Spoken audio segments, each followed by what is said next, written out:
तो सभी बच्चों को नमस्कार। तो बच्चों आज अपने बायोमोलिक्यूल चैप्टर का सेकंड लेक्चर लेके आए हैं। ठीक है बच्चों, सेकंड लेक्चर की बात करेंगे आज अपने।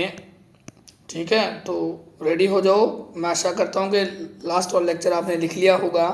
तो आज सेकंड लेक्चर है जिसमें अपने बात कर रहे हैं कि किसी सेल का कंपोजिशन की बात करेंगे कि उस सेल में क्या क्या होता है और कौन सबसे ज़्यादा होता है और कौन सबसे कम होता है।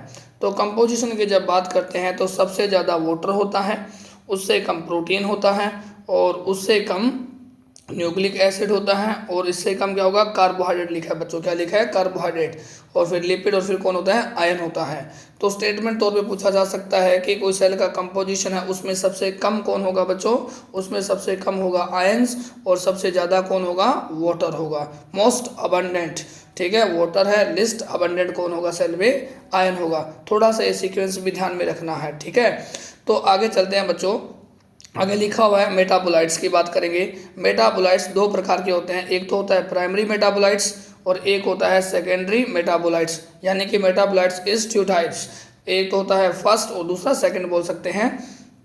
ठीक है, तो अब देखें प्राइमरी मेटाबोलाइट्स की बात कर रहे हैं कि प्राइमरी मेटाबोलाइट्स है इसकी बात कर रहे हैं।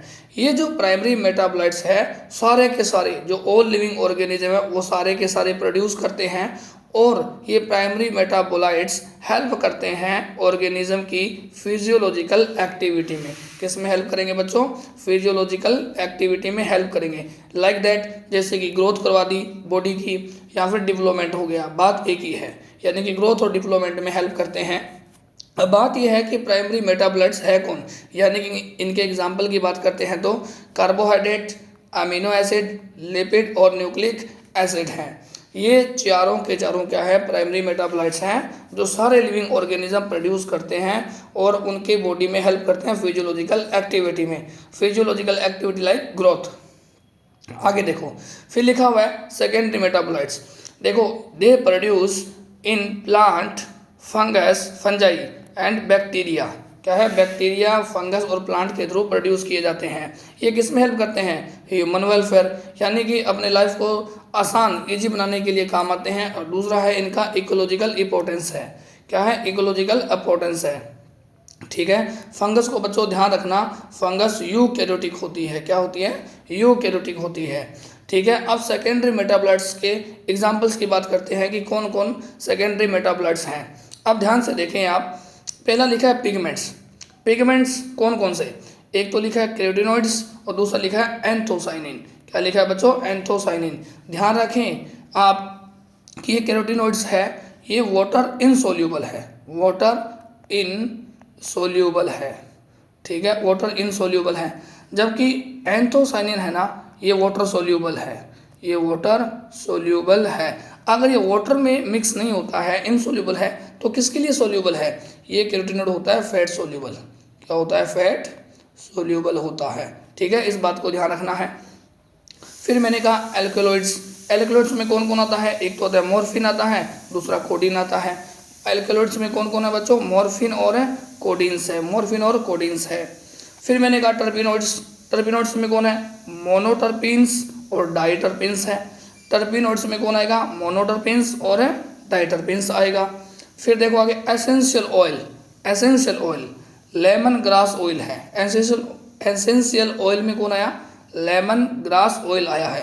ये कौन सी फैमिली का है? ये ग्रेमिनी फैमिली का है, या फिर बोल सकते हैं ओएसी फैमिली का है। ये लेमन ग्रास है ना, ये एक प्लांट है, वो ओएसी फैमिली से रिलेटेड है। फिर बोला जाएगा कि टॉक्सिन्स कौन कौन है? अर्बिन और रेसिन। टॉक्सिन्स में कौन कौन है? अर्बिन और रेसिन आ गया। लैक्टिन्स, लैक्टिन्स में कौन है? कौन कैनावेलिन, कौन कैनावेलिन, कौन कैनावेलिन ए, कौन कैनावेलिन ए। क्या है बच्चों? लैक्टिन्स है। ड्रग्स, ड्रग्स में कौन आएगा? विनब्लास्टिन, एक तो विनब्लास्टिन और दूसरा क्या है? कुरकुमिन। क्या नाम है? कुरकुमिन। विनब्लास्टिन और कुरकुमिन, विनब्लास्टिन और कुरकुमिन है। ये दोनों क्या है बच्चों? ड्रग्स है। फिर बोला गया है कि पॉलीमेरिक सब्सटेंस कौन कौन है? एक तो रबड़ है, दूसरा गम्स है और तीसरा क्या है? सेलुलोज है। ये तीनों के तीनों पॉलीमेरिक सब्सटेंस है। बच्चों इस टेबल को अच्छे से याद करना, ठीक है, रोज थोड़ा थोड़ा पढ़ोगे तो याद हो जाएगा। इसमें मैचिंग द क्वेश्चन मस्त क्वेश्चन बनता है, मैचिंग द कॉलम होता है ना, मैच कीजिएगा तो वो बढ़िया क्वेश्चन बनेगा। ठीक है, तो इंपॉर्टेंट कौन कौन है इसमें, एक तो ये इंपॉर्टेंट है, दूसरा ये इंपॉर्टेंट है, ये इंपॉर्टेंट है। ठीक है, इन तीनों को तो बढ़िया से रट्टा मार के रखना है। ठीक है, तो आगे चलते हैं। आगे आ गया है कार्बोहाइड्रेट्स। क्या है, कार्बोहाइड्रेट्स है। अब कार्बोहाइड्रेट्स में कौन कौन आएगा, कार्बोहाइड्रेट्स देखो दो प्रकार के होते हैं, एक तो होता है सिंपल कार्बोहाइड्रेट, कौन सा होता है, सिंपल होता है, और दूसरा मैंने कहा कॉम्प्लेक्स शुगर है। कौन सा है, कॉम्प्लेक्स शुगर है। Simple sugar is two types, एक तो मोनोसैकेराइड और दूसरा डाइसैकेराइड। अब मोनोसैकेराइड कौन कौन है, ग्लूकोज, फ्रक्टोज, ये सबको याद रहता है। मोनोसैकेराइड कौन कौन है, मोनोसैकेराइड में तो ग्लूकोज और फ्रक्टोज सबको याद रहता है, परंतु गैलेक्टोज को भूल जाते हैं लोग, ये इंपॉर्टेंट है। मोनोसैकेराइड में ग्लूकोज फ्रक्टोज तो है ही, उनके साथ साथ मेन कौन है, गैलेक्टोज। क्या है, गैलेक्टोज, एक बार और बोलो, कौन है, गैलेक्टोज। Very good. अब बात करते हैं डाइसैकेराइड की, कि डाइसैकेराइड में कौन आएगा। डाइसैकेराइड में है पहला तो माल्टोज, दूसरा लैक्टोज, तीसरा सुक्रोज। तीसरा क्या है, सुक्रोज। माल्टोज, लैक्टोज, सुक्रोज, तीनों के तीनों क्या है, डाइसैकेराइड है। अब बात करते हैं next, complex sugar. Complex sugar is two types, first is oligosaccharide, second is polysaccharide. Oligosaccharide होते हैं ना, इनकी ज़्यादा यूनिट्स नहीं होती है, लगभग मान के चलिएगा 2 से 10 यूनिट से मिलकर बने होते हैं, 2 से 10 यूनिट्स तक मिलकर बने होते हैं। इनका एग्जाम्पल क्या हो गया, रेफिनोस हो गया। ओलिगोसैकेराइड का एग्जाम्पल रेफिनोस। अब आगे पॉलीसैकेराइड की बात करते हैं। पॉलीसैकेराइड इज टू टाइप्स, और पहला क्या हो गया, होमोपॉलीसैकेराइड, और सेकंड हो गया हेट्रोपॉलीसैकेराइड। ठीक है, तो अब देखो होमोपॉलीसैकेराइड है, इनमें example very very important, example is very very important. पहला क्या है, ग्लाइकोजन। क्या है, ग्लाइकोजन। आप जानते होंगे ग्लाइकोज यानी कि एनिमल्स में फूड स्टोरेज होता है, की फॉर्म में होता है। ठीक है, स्टार्च प्लांट में स्टोर होता है, सेलुलोज स्ट्रक्चरल कंपोनेंट है, और इन्यूलिन भी है। ये चारों के चारों क्या है बच्चों, ये चारों के चारों होमोपोलीमर है। होमोपोलीमर में कौन कौन है, ग्लाइकोजन है, स्टार्च है, सेलुलोज है, इन्यूलिन है। हेट्रो में दो है, पेप्टाइडोग्लाइकेन, हाइलोरोनिक एसिड है। अब ये नाम सुना होगा पॉलीसैकेराइड, सॉरी पेप्टाइडोग्लाइकेन, ये क्या है, ये बैक्टीरिया की सेल वॉल है। ये क्या है, बैक्टीरिया की सेल वॉल पूछे किससे बनी होती है, तो पेप्टाइडोग्लाइकेन है। बैक्टीरिया सेल वॉल किसकी बनी होती है, पेप्टाइडोग्लाइकेन। ठीक है, और ये कौन सा एसिड है, हाइलोरोनिक एसिड है। बैक्टीरिया की सेल वॉल किसकी बनी होती है, पेप्टाइडोग्लाइकेन की बनी होती है। आगे देखें, आगे लिखा है मोनोसैकेराइड। क्या लिखा है बच्चों, मोनोसैकेराइड। मोनोसैकेराइड में वो होते हैं जो आगे नहीं टूट सकते, यानी कि सबसे सिंपलेस्ट होंगे कि भाई अब तो टूटते टूटते हम तो टूट गए हैं, अब और नहीं टूटेंगे। लाइक अब मैं कहता हूँ कि डाइसैकेराइड है, डाइसैकेराइड का एग्जांपल लिया आपने माल्टोज लिया है। ठीक है, माल्टोज तो आगे टूट सकता है, अब ग्लूकोज को आगे कहाँ तोड़ोगे, नहीं तोड़ सकते अपने ग्लूकोज को आगे, क्योंकि ये तो नहीं टूटेगा, ये तो मोनोसैकेराइड है। तो ग्लूकोज और कौन होता है, फ्रक्टोज। कौन होता है, फ्रक्टोज भी है। ठीक है, फ्रक्टोज भी मोनोसैकेराइड है। अब देखो फ्रक्टोज ये दो पॉपुलर है, होने को मोनोसैकेराइड गैलेक्टोज भी था, परंतु ये पॉपुलर है। अब मैंने कहा कि मोनोसैकेराइड में एक तो है अल्फा ग्लूकोज, इधर लिखा है बीटा। ठीक है, अब कैसे पता चलेगा कि ये तो अल्फा है ये बीटा है, पहले कार्बन पर OH की पोजीशन देखो, अगर वो नीचे है तो अल्फा है। ठीक है, और इधर देखो OH कहाँ है, ऊपर है तो क्या बोलोगे, ये बीटा फॉर्म है। ये कौन सी फॉर्म है, बीटा फॉर्म। इधर ये OH नीचे आ गया तो क्या बोलोगे, ये ग्लूकोज की अल्फा फॉर्म है। तो ये दो ध्यान रखना है, मोनोसैकेराइड वो होते हैं जो आगे नहीं टूट सकते हैं। मोनोसैकेराइड जनरली अपने दो ही मान के चलते हैं, होते तीन हैं, ग्लूकोज फ्रक्टोज। अल्फा बीटा कैसे बोलोगे, OH की पोजीशन लेके, और ऊपर है तो क्या बोलोगे, बीटा फॉर्म, नीचे है तो क्या बोलोगे, अल्फा फॉर्म कहेंगे। ठीक है बच्चों, तो आगे चलते हैं। हाँ, अब देखें, यहाँ से स्टार्ट करते हैं। हाँ, नेक्स्ट पॉइंट यहाँ से है। ठीक है, अब देखो यहाँ लिखा है ग्लूकोज। क्या लिखा है, ग्लूकोज। कई बार पूछा जाता है कि ग्लूकोज का C4 एपीमर कौन है और C2 एपीमर कौन है। ये देखो लिखा ना, C4 एपीमर और ये क्या है, C2 एपीमर। तो बच्चों ये ध्यान रखना है कि ये जो गैलेक्टोज है, ये जो गैलेक्टोज है ये ग्लूकोज का C4 एपीमर है। इसका क्या मतलब हुआ कि जो 4 नंबर वाला कार्बन था ना, अब देखो कार्बन ये रहा,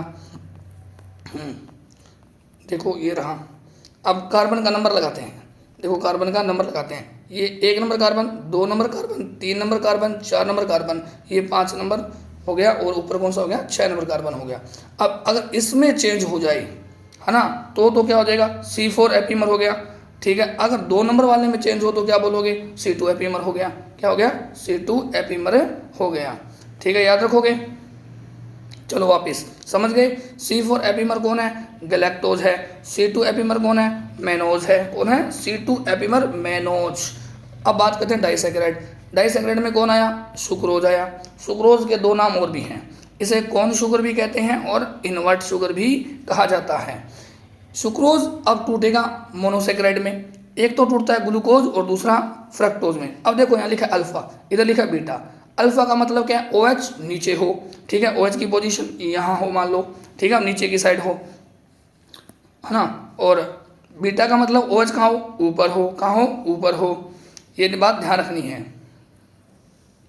आगे, अब ये दोनों कौन से बॉन्ड के द्वारा जुड़े हैं, कौन सा लिंकेज बनाया है। अब इधर देखो, ये अल्फा वाला है, ये बीटा वाला है, तो कह देंगे अल्फा बीटा लिंकेज, क्योंकि ये ग्लूकोज है और ग्लूकोज कौन से वाला, अल्फा वाला। ये फ्रक्टोज है तो कौन से वाला, बीटा वाला। आगे देखें, आगे लिखा है लैक्टोज। लैक्टोज का दूसरा नाम होता है मिल्क शुगर भी कहा जाता है। लैक्टोज टूटती है गैलेक्टोज में और ग्लूकोज में, दोनों बीटा बीटा है। लैक्टोज टूटती है गैलेक्टोज और ग्लूकोज में, दोनों क्या है, बीटा है। तो बीटा बीटा है तो क्या बोलोगे, 1,4 लिंकेज। बीटा है तो बीटा तो आएगा 1,4 लिंकेज, 1,4 लिंकेज। नेक्स्ट माल्टोज है, क्या है, माल्टोज है। माल्टोज है तो माल्टोज टूटेगी ग्लूकोज में प्लस ग्लूकोज में, दोनों के दोनों क्या है, अल्फा है। तो अल्फा है तो क्या बोलोगे, अल्फा 1,4 लिंकेज, और बीटा है तो 1,4 लिंकेज कहेंगे, 1,4 लिंकेज कहेंगे, और अल्फा है तो 1,4 लिंकेज कहेंगे। ठीक है, नाम में लिखा हुआ है अल्फा अल्फा तो अल्फा 1,4, और बीटा है तो बीटा 1,4 लिंकेज।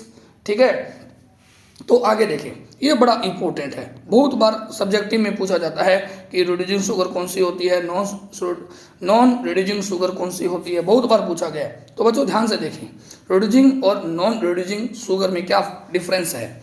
लिखा हुआ है कि रिड्यूसिंग शुगर वो होती है जिसमें CHO बोले तो एल्डिहाइड, CO बोले तो कीटोन ग्रुप फ्री हो, और जिसमें एल्डिहाइड या कीटोन ग्रुप फ्री होता है वो फेलिंग टेस्ट देता है। वो क्या देता है, फेलिंग टेस्ट देगा।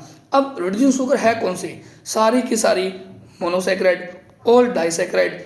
इसमें भी एक्सेप्शन है, ये नहीं देगा, ये नहीं देगा, ये क्या है, एक्सेप्शन है, ये एक्सेप्शन है रिड्यूसिंग शुगर का। रिड्यूसिंग शुगर कौन देते हैं, सारे के सारे मोनोसेक्राइड, सारे के सारे डाइसेक्राइड, बस एक को छोड़ दो, एक्सेप्ट सुक्रोज को।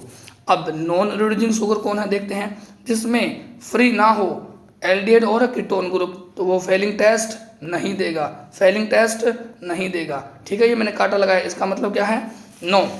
तो कौन सी शुगर है जो नॉन रिड्यूसिंग शुगर आएगी, इधर देखो, ये सुक्रोज रही, ये यहाँ लिख दिया, तो नॉन रिड्यूसिंग शुगर है। और कौन है, सारे के सारे पॉलीसेकेराइड है। और कौन आ जाएंगे, सारे के सारे पॉलीसेकेराइड आ जाएंगे। ठीक है बच्चों, तो मैं आशा करता हूँ कि आपको ये छोटा सा लेक्चर आपको अच्छा लगा होगा, समझ में आया होगा, प्रॉपर नोट्स बनाओ। ठीक है, तो अगले लेक्चर में अपने पॉलीसेकेराइड की बात करेंगे। तो ठीक है बच्चों, मिलते हैं नेक्स्ट लेक्चर में वही एनर्जी वही जोश के साथ। जय हिंद, जय भारत।